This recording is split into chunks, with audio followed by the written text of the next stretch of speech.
Hello. Welcome back to the Generational Dr. Wealth Show, a personal finance show for doctors. And we have a special gift for you all out there. For the next 2 episodes, we are going to be hopping into the keynote speech that we delivered at the Hinman Dental Conference. And at the Hinman, we talked about step number 1 through 9 of the Doctor's Blueprint to Financial Freedom, as well as key statistics for doctors to keep in mind as we continue to build not only our financial future, but our financial foundation. I hope you all enjoy. Let's start with a question. When do we think the average American retires? What age in our minds? 67? Close. 62 years old. Now, when do we think the average dentist retires? Everybody went pretty high on that. So not less time, more time? The average dentist retires at 69 years old. So the average American at 62, and then the average dentist at 69. Let's think about that, but let's bring it into perspective. How much more in income do you think a dentist makes compared to the average American? 1 times, 2 times, 3 times, what do we think? 100 times. 100 times? Well, if so, God bless. On average, 3 to 4 times more than the average American. So how do we make 3 times more, but then we retire 7 years later? Is that okay with you? After everything you put into this career, after everything you give your patients, 7 years later, we have to change that. We have to figure out what exactly do we need to do to make sure we are where we need to be when that fateful day comes. Because eventually everybody will put that handpiece down one day. The question is, will you be putting it down or will you be taking it out of your hands? That's the question. My name is Jermaine Affetti. I'm from Charlotte, North Carolina. And as he's already said, I went to East Carolina for my Master's of Business Administration. And since that time, went on to UNC Dental School to be able to enjoy and fulfill my dream of becoming a dentist. And since that time, I've been practicing, and I'm going to get a little bit into the history of where I went to right after dental school, but it was a very untraditional path, I would say. I've worked in over 100 different cities in my time, but we're going to get into that. When you think of average, what kind of emotions does that elicit? If I said, you're pretty average. Most people are like, me, average? No way. We need to change the way we think about average because for practitioners, we tend to be drivers. A lot of us, we have our foot on the pedal of that car and we're going at full speed. The question is, where are we going? A lot of us drive a car with no GPS set. We don't have a destination in mind. We're just pushing. And hopefully, if I work hard enough, everything else is going to work itself out. I'm here to tell you, when you're driving a fast car, you need to know where it's going. You need to know how much gas is in that tank. You need to know if you have a passenger seat driver that you can switch with. You need to know everything about that vehicle because when you're in dentistry, you are driving a Ferrari of a career. The question is, do you know how to wield that machine? That brings us to average. Because the way we think about average has been a little bit off. Because if you're in this room, you are in the top 90 to 95th percentile by nature, right? You don't stumble into this room. When you go your entire life being that highest percentile, it's kind of hard to think to yourself, you know what? Maybe I'm not 95th percentile in every area of my life. Has anybody ever heard the quote, if you're the smartest person in the room, you need to change your room? That's why we need to reframe the way we think about average. We need to put ourselves in uncomfortable positions. So then when we're in those rooms, we can figure out how can we get to the higher level instead of just being the highest in your room. That brings us to the 50% theory. My mother told me about this theory and it was a lot to take in. And basically it summarizes that if you can be in the 50th percentile in 3 skill sets, you are technically in the 95th percentile. See, a lot of us think about, oh, I'm just average in this particular area. If you're consistent in 3 areas, any 3 complementary areas, you are technically in the 95th or higher percentile in the area. Has anybody ever heard of LeBron James?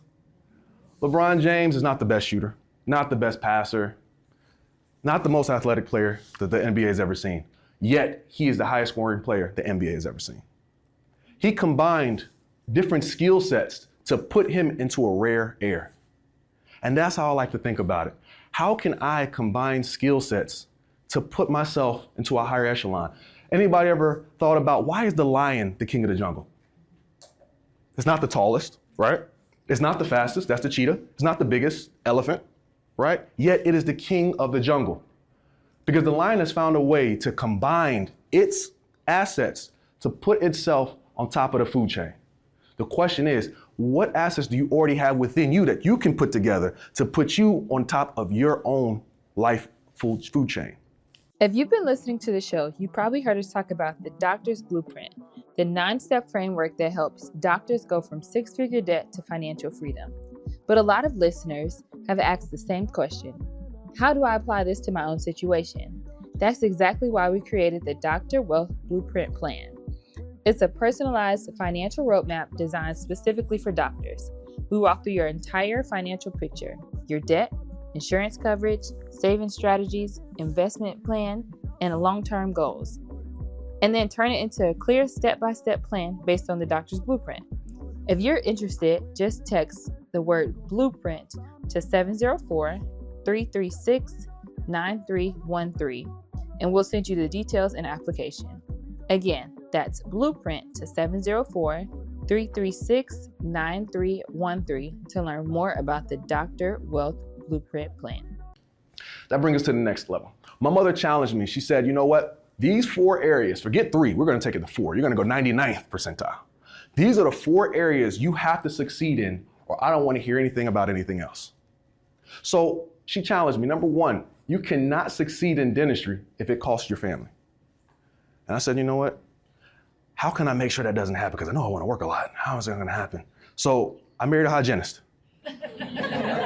So at the very least, we're going to work and we're going to work together, all right? So that's a check mark on that part at least. Now, number 2, finances. That's why I got my MBA. So now we have the first 2 check. Now it starts to get a little bit tougher. Fitness. And I thought to myself, you know what? I'm going to make sure I live an active life. I'm going to do everything in my power to make sure I live a nice, full, healthy lifestyle. And on my birthday, March 12th, 2020, I was riding my bike back to physics class and got hit by a bus. Hit by a bus. And isn't that how life works sometimes?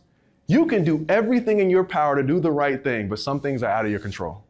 Thank God it wasn't a massive accident, but it did affect my disability coverage for a few years because everything that hits that medical history affects it. So going through that, I still make sure, okay, I need to keep this together. And from there, again, it's going to be a challenge. Some days are going to be better than others. Last but not least, faith. I don't want to hit every level that I want to achieve and sacrifice everything that I hold dear. And for each and every one of you here, there's something that you believe in, whatever it is. Don't lose yourself in the process of getting to where you want to get to. This is my personal mentor, Dr. Mark Hinman. And this was our graduation day.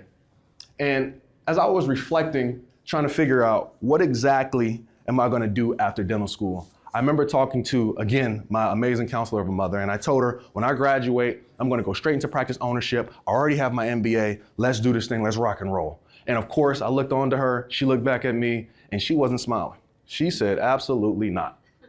And I'm like, Mom, what do you mean, absolutely not? I have my MBA. I have my dental degree. Let's do this thing. And the beauty of wisdom is that they can see what you can't see. And she said, you need to get more experience.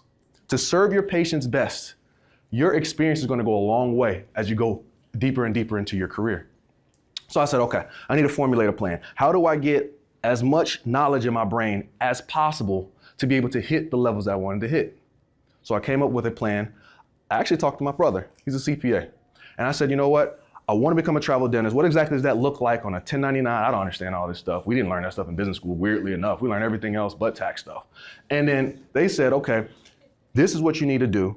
You need to go ahead and figure out your practice, and then you need to figure out what you make on the road and find a way to funnel what you're making into your 1099 into your practice. And for that entire 2-year span, I paid no taxes.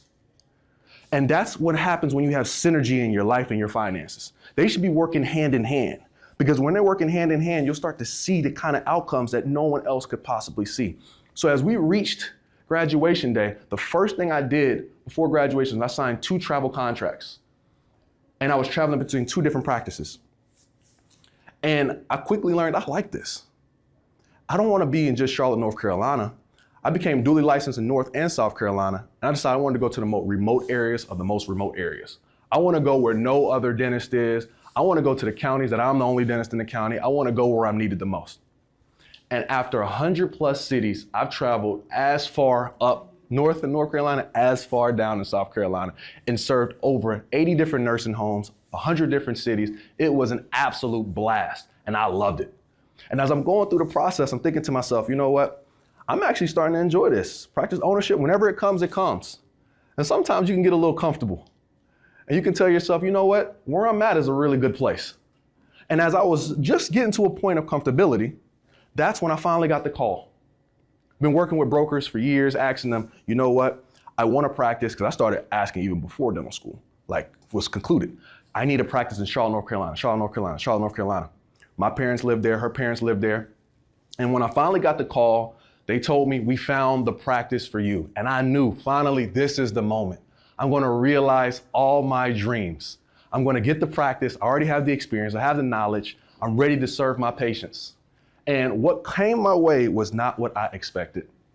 It was honestly a letdown. It was a letdown. Now, this is an actual practice, but this is what it felt like.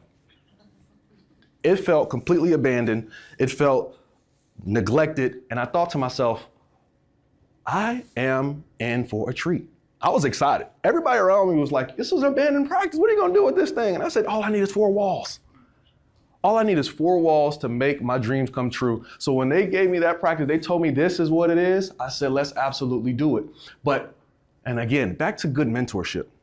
Right before we were about to close, I spoke to my mentor, Dr. Mark Hinman, and I asked him, what do you think about this? Give me some feedback.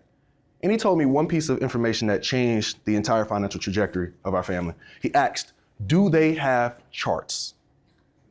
And I thought to myself, charts? I don't think about charts. I want the building. All I care about is the real estate.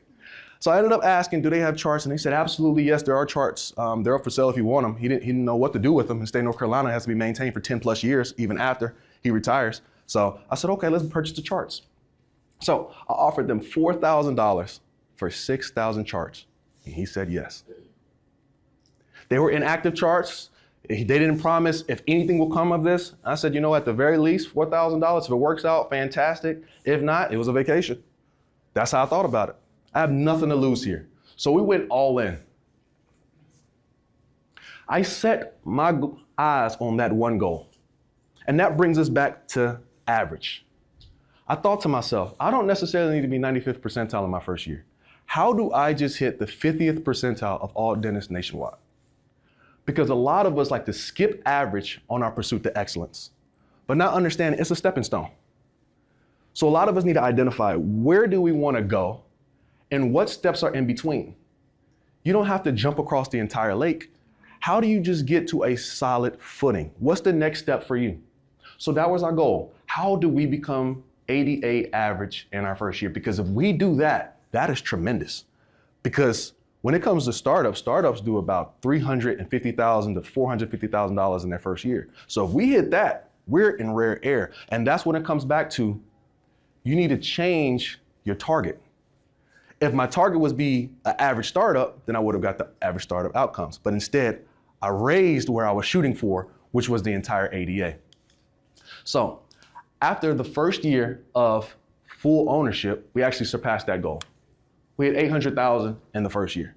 And I just remember sitting down looking at the numbers and I was like, everything we planned has come true and we actually superseded it. Now, if I would have set my goal to be a 1% practice in my first year, that wouldn't have turned out well and I probably wouldn't have been discouraged. But instead, setting an attainable goal changed the way I thought about everything. So once we hit the $800,000, it all made sense. This was our grand opening, and it was just beautiful having the entire community come out and just show how proud they were of this accomplishment. This was the first dental practice our community has opened up, and it was just beautiful to see everybody's faces and to look at my parents' faces and say, you know what, you did it. And I finally looked over at my mom and I said, are you happy now? And she said, give me a grandchild and we'll talk. You can never make everybody happy, but again, It's good to have those people who keep pushing you. It's good to have cheerleaders, don't get me wrong, but it's also nice to have contrarians that keep you grounded as well. This is why I like to think to myself, I need to stop avoiding average. I need to actually use average as fuel to get to where I want to go. Because if I can now change the way I think about average, I can start leveraging it as a benchmark to get to where I want to go. So the question is for each of us here, what area are you trying to grow in? If you hear it, then finances is obviously important to you. So now you got to think to yourself, where am I trying to go in my financial life? We're going to go through a few steps on how to raise your average. Step number one, just like we talked about when it comes to this car, have you put the final destination into that GPS? Where are you trying to get to?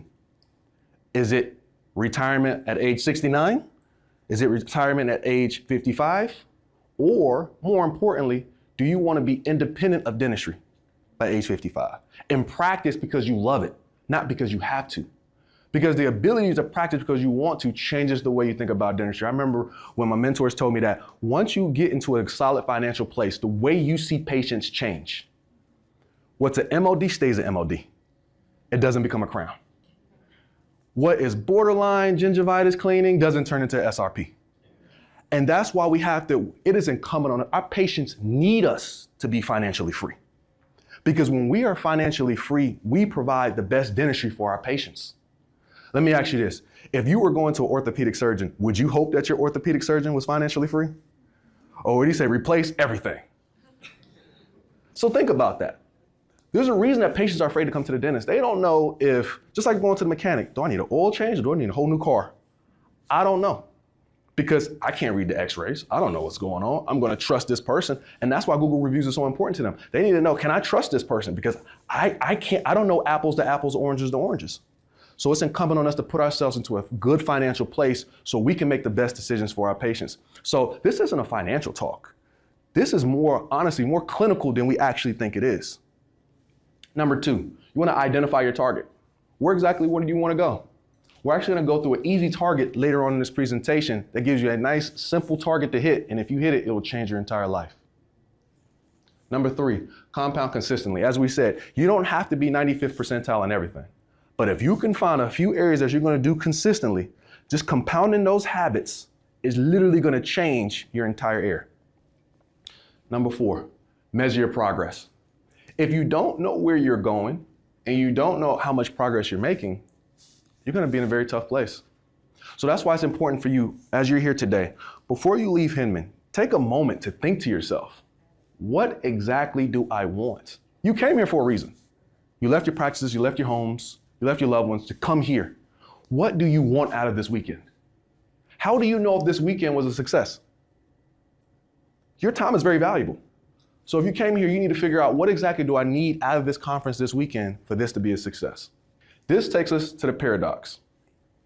Now, when it comes to our income, the more you make, if it's not in a controlled atmosphere, the more it shackles you. Because the more you make, the more you can spend.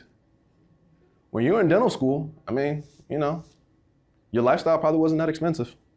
So if I want to take maybe a week or two off from dental school, it wouldn't affect too much. But imagine when you're in your practice and you take a few weeks off of your practice, it changes everything. So that's why you want to make sure when it comes to your finances that you handle it in a responsible way. You want to make sure you're handling your finances in a way that it does not shackle you, but it actually frees you. And we're going to go through 9 steps that if you follow these 9 steps, you'll always know where you are on this path. Am I ahead of where I'm supposed to be? Am I exactly where I'm supposed to be? And you'll know the next step you're shooting for. This brings us to the Dr. Blueprint. On our podcast, we talk about these 9 different steps and we continually hammer them over and over and over. As you can see, it's 3 different levels. Level 1, financial foundation. Level 2, financial framework. Level 3, the finishes and fixtures.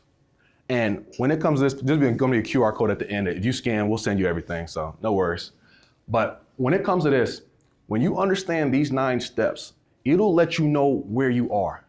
Because the beautiful thing about making 3 to 4 times more than the average American is that you have more options. And the downside is you have more options. The question is, where do you put your next dollar? One thing I would say is, if you came into $100,000, what would you do with it right now? Think to yourself, what would you do with it? I can guarantee you at least 50% of this room say, I'm gonna put it into savings. And that feels like a safe place, right? Seems like a good thing. But those dollars could be used more effectively.